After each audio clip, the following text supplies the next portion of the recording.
I'll speak very quickly. I've got about 20 minutes of evidence and I've got 10 minutes to present it. I'll pass over. Thanks.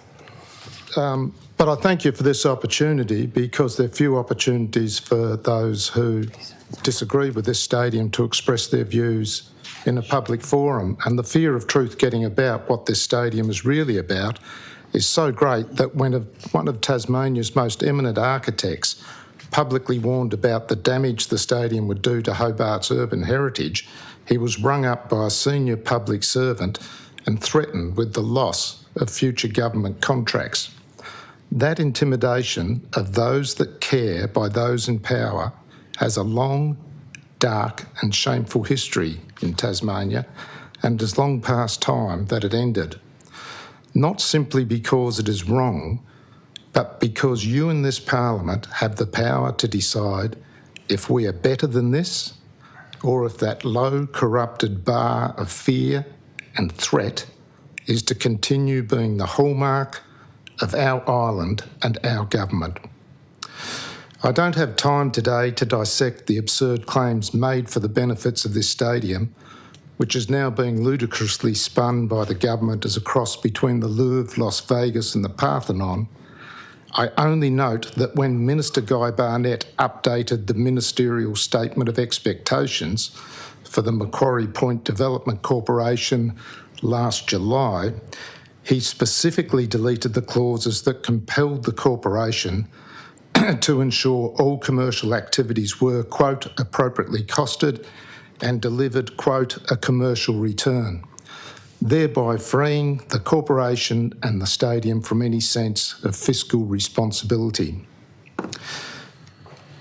I simply want to make clear today the way in which the Premier has mortgaged the future of our island to this immense folly, threatening a fiscal crisis for the state's finances, a crisis for which the Tasmanian people will suffer, as they suffered through the stagnation of the 1990s because of the excesses of the free-spending Grey government that brought the island close to bankruptcy. No one wishes those dark years back, but we are now at a point where we're perilously close to making the same mistakes with this stadium. Premier Jeremy Rockcliffe has repeatedly lied to the Tasmanian people about the true extraordinary costs of the stadium. Other than a paltry $15 million the AFL was putting in, the Tasmanian taxpayer, as Roland has said, is up for all the costs, including the blowouts and overruns. Yet the Premier, in a press release the day after he called the election, said that the government contribution is capped at $375 million and not, he said, 1 red cent more, a claim he continued to make repeatedly through an election in which the stadium was the key issue. Yet the Premier would have known that statement was untrue. In fact, he knew Tasmanians were on the hook for the entire cost, whatever that would end up being, as early as 9th May 2023. But he had to go with the lie rather than admit he had signed a blank cheque for Gil McLachlan Stadium payable with our future. The Premier's lie rests on 2 demonstrable fictions, the first being the costs of building, unlike any other project in the country, will not rise above the estimate, and the second being that the rest of the cost will be borne by others. But if the costs explode, we will be forced to keep paying as Mr. Rockcliffe's contract with the AFL makes clear. The rest of the money, Mr. Rockcliffe would have us believe, comes from 85 million in borrowings against land sale or lease for commercial uses and the $240 million federal grant. Yet the 85 million is yet to be realised, and if it is realised through land sales or leases, then that is also money that is the Tasmanian taxpayers. As for the Fed's $240 million, which the Prime Minister committed in April 2023, it was well known from the start that the money would not be exempt from GST calculation and thus would be paid by the Tasmanian taxpayers out of the state's future allocation of GST money.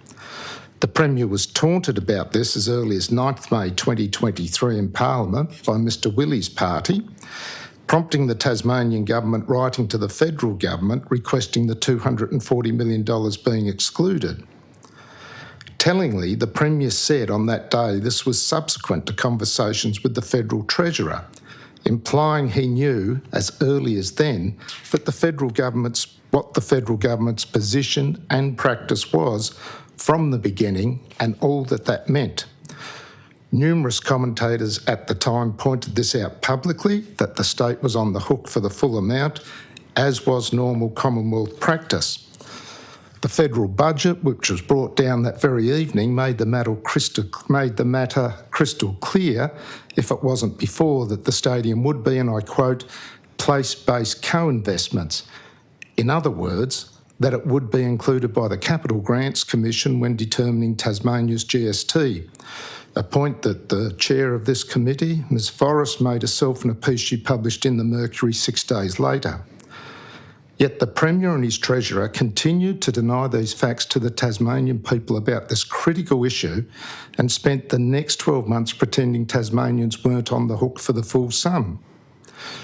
Your committee should demand the Premier explain why he went to the election in February with this lie, when as early as last September, no less than the Prime Minister was publicly reported as rejecting calls to exempt federal funding for the stadium. Senior federal Treasury officials pointed out in Senate estimates on 27th of October 2023 the same thing. The Prime Minister went on ABC radio a couple of days later saying again the same thing about this is how the GST formula works, there will be no exemptions. And it gets worse. On 13th December 2023, the Federal Treasury wrote to the Tasmanian Treasury informing them that the stadium would not be excluded. 2 months after having been unequivocally told, yet again, that the Tasmanian taxpayers were on the hook for the lot, on 13th of February 2024, Michael Ferguson wrote to the Federal Treasurer asking for the decision to be reconsidered again, knowing full well it wouldn't be after having had the same request rejected nearly a year ago and despite intense lobbying.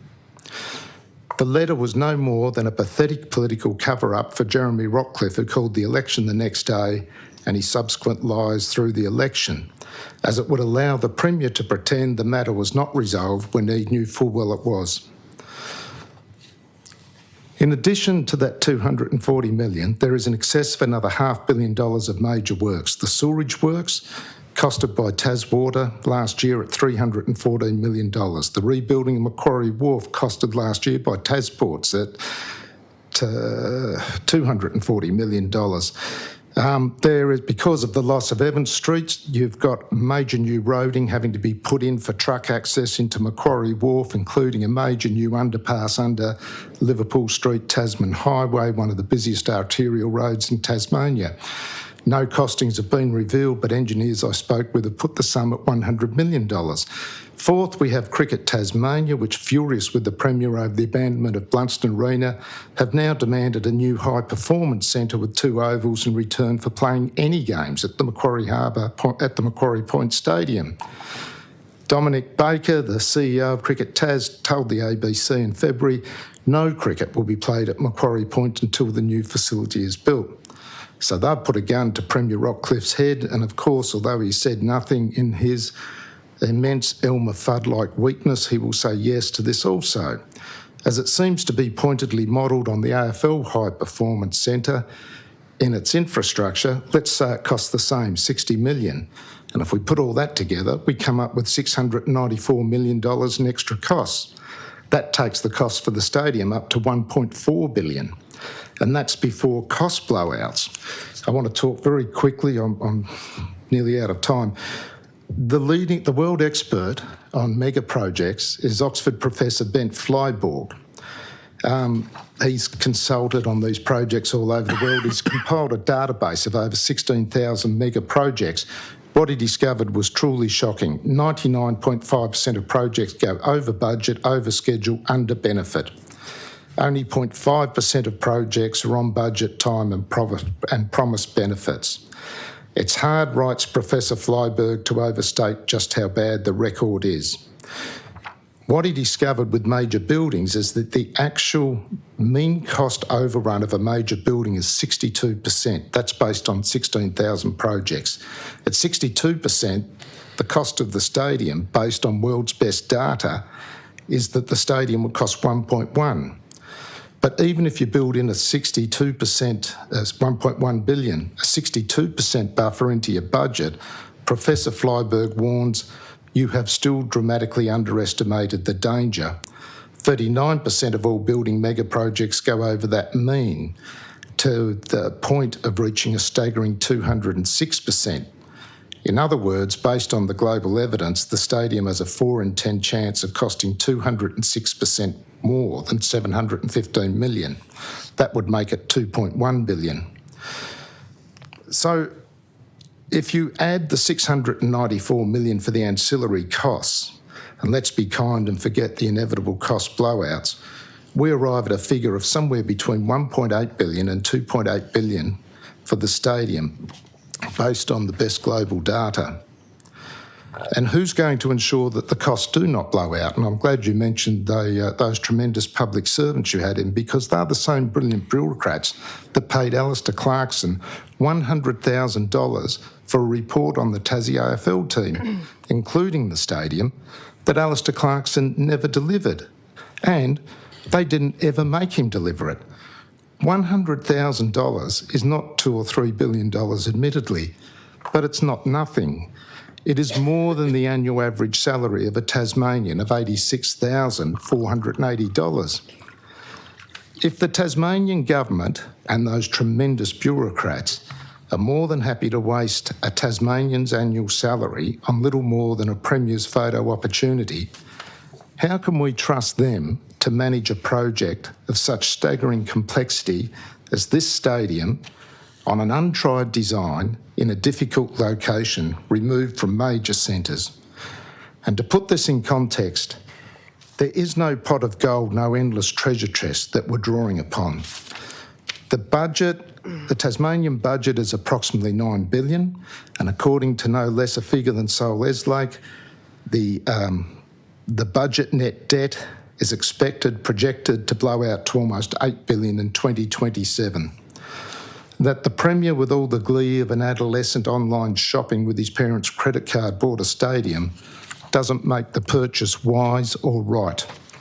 We are looking at a project that will cost somewhere between 1.4 and 2.8 billion, for which no Tasmanian ever asked or wanted, that the government has admitted will only lose money and now threatens to debauch the state's finances.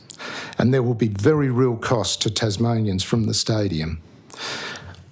The significant loss of jobs and services and the knock-on effect to the economy and people's lives. And that is already part of the government's plan. The Treasurer himself admitted as much last week when, in response to an appeal from the Tasmanian Police Association not to reduce spending, he replied, "If GST goes down, we have less money for state government public services." The point is that whenever our receipts are lower, there is a lower capacity to fund strong public services. And that's why in his May 2023 budget, he announced an efficiency dividend, effectively a cut in departmental spending, which will inevitably be achieved through cuts in jobs and services that would save $300 million over the next 4 years. That $300 million cut would seem uncalled for were it not that the budget now has to cover for its $375 million debit on the stadium over the same 4 years. Make no mistake, Tasmanians are going to pay for the corporate boxes at Macquarie Point with their schools, their hospitals and the growing numbers of homeless, and we should feel deeply, deeply ashamed. With the return of the 1990s decade of despair looming, it will be on your watch if this is allowed to happen. The stadium is now a catastrophe of accelerating chaos. Each new decision begets a dozen worse. And of late, the chimera of which Mr. Edmonds spoke of a private-public partnership has been floated, typically with no detail as to how this might work. But we may assume that instead of $1 billion or $3 billion now, it may be $10 billion over 20 years, instead of hell now, hell on hire purchase for decades to come. The wise, prudent choice is the only sane choice. It is no stadium. And I hope you on this committee have the courage and the maturity and the wisdom to recognise you have a responsibility above those of politics and of your parties to the people of our island and their future when you come to make your final report on this matter. Thank you. Yes. Just on one point, I did ask Macquarie Point Development Corporation about this ministerial statement of expectations. They said they're required to operate in that manner because they're they basically operate under the Corporations Act, was the way I understood what they said. So that was the explanation, but you did make that point. Well, I find it remarkable, and I would think if I was heading the Macquarie Point Corporation, I would seek to find some better story. But I find it implausible. Well, they did state on the record that they were required to operate that way anyway. I'm just saying back to you that that's what their response to that question about the changes to the statement of expectation.